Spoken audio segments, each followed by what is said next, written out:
Nous, on a une approche un peu parallèle qu'on a découvert par hasard en étudiant des plantes.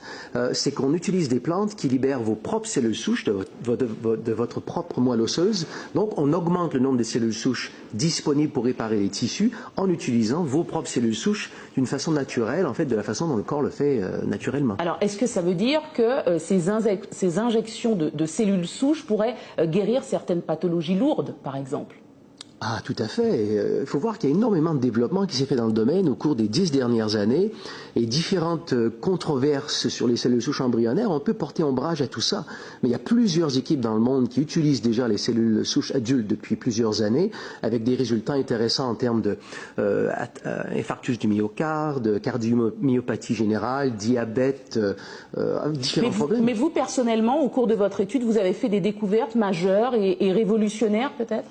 Ah ben, on a découvert différentes plantes comme ça qui ont un effet au niveau des cellules souches, en libérant les cellules souches, en facilitant leur migration au niveau des tissus, et on a des résultats comparables à ce que d'autres équipes ont obtenu par injection, c'est-à-dire justement des améliorations vraiment marquées en cas de cardiomyopathie, par exemple. Oui. Des gens qui étaient sur des listes de transplantation cardiaque et puis 2-3 mois après se retrouvent avec des vies tout à fait normales.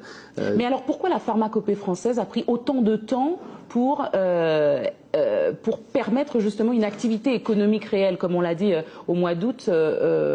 Pourquoi autant de temps si c'est vraiment vérifié? Oui, c'est une question qui est assez complexe parce qu'il y a différents éléments. Premièrement, c'est une explosion dans le monde de la médecine. Je pense qu'on n'a jamais vu quelque chose de pareil.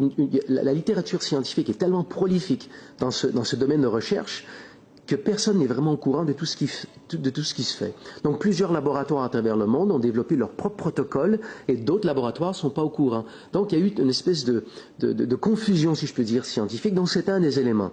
Autre élément, c'est une approche qui n'est pas, je dirais, guidée par le diagnostic.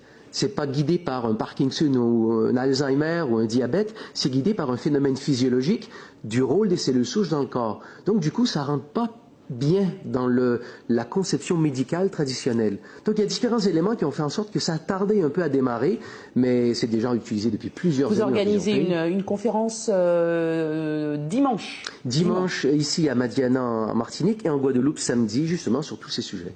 Merci beaucoup. Merci Christian Drapeau. Je rappelle que vous êtes chercheur et titulaire d'une maîtrise en neurophysiologie. Vous nous avez parlé des cellules souches. Merci beaucoup. C'est moi qui vous remercie.